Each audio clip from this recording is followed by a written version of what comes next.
श्री गणेशाय नमः। श्री भगवान जी बोले, हे अर्जुन, जिसकी कर्म फल में आसक्ति नहीं है और कर्मों को करता है वही सन्यासी है और योगी है, और जिसने हवन आदि लौकिक कर्म छोड़ दिए हैं वह योगी नहीं है। हे अर्जुन, जिसको सन्यासी कहते हैं उसी को कर्म योगी जानो, क्योंकि संकल्पों को त्याग बिना कोई योगी नहीं हो सकता। जो मुनि योग प्राप्ति की इच्छा रखते हैं उनके लिए उनका साधन कर्म ही है, और उनके योगी होने पर उनका ज्ञान पूर्ण होने का साधन चित्त का समाधान है। जब मनुष्य विषय और कर्मों की आसक्ति से छूट गया है और वासनाओं को उसने त्याग दिया है, उसी समय वह योगारूढ़ कहा जाता है। जिसने मन स्वाधीन कर लिया है और अपना हितकारी है, योगारूढ़ कहा जाता है।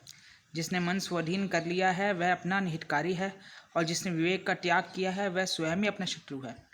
मन को जीतने वाले शांत स्वभाव मनुष्य की आत्मा शीत, उष्ण, सुख, दुख, मान और अपमान इनके होने पर भी अत्यंत स्थिर रहती है।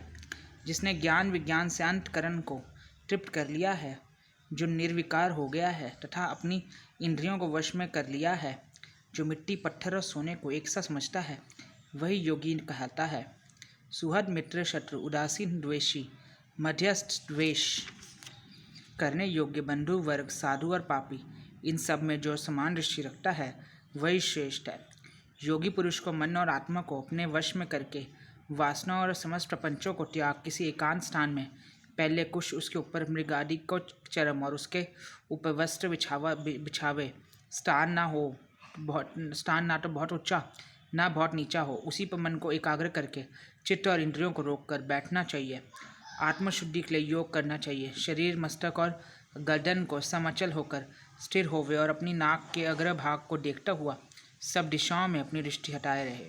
भय रहित होकर शांतचित्त से ब्रह्मचर्य व्रत पालन कर मन को रोककर मुझ में लीन हो, मन को योग में लगावे। इस प्रकार मन में वश में करने वाले योगी को निरंतर योगाभ्यास करते रहने से मुझ में रहने वाली और अंत में निर्वाण पद अर्थात मेरे स्वरूप में लीन करने वाली शांति प्राप्त होती है।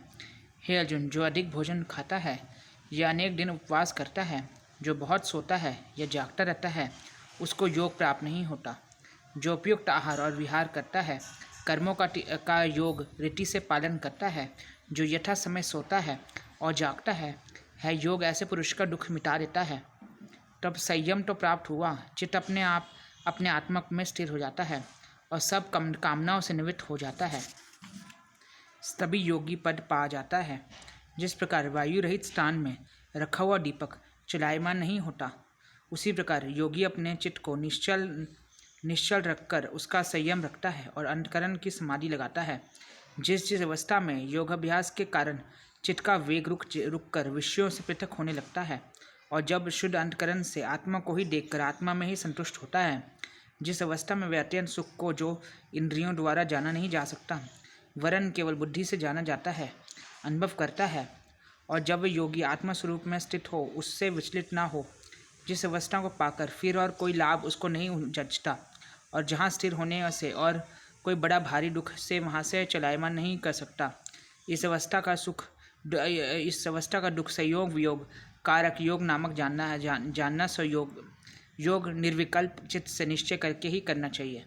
संकल्प से उत्पन्न होने वाली समस्त कामनाओं को त्याग कर और मन में सकल इंद्रियों को चारों ओर से रोक धैर्य के साथ बुद्धि को अपने अधीन कर धीरे धीरे विषयों से दूर हटे और भली भांति मन में आत्मा में स्थिर करके किसी पदार्थ की चिंता न करें।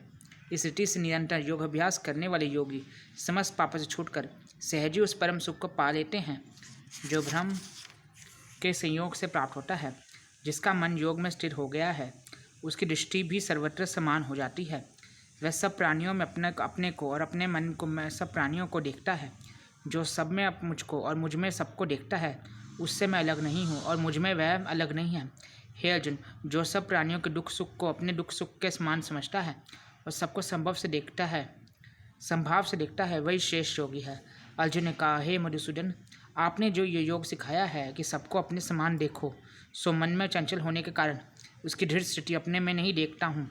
हे कृष्ण, मन बड़ा ही हठी है, पराक्रमी है और दृढ़ है। इसको अधीन रखना तो मुझ में वायु को बांध रखने के समान प्रतीत होता है।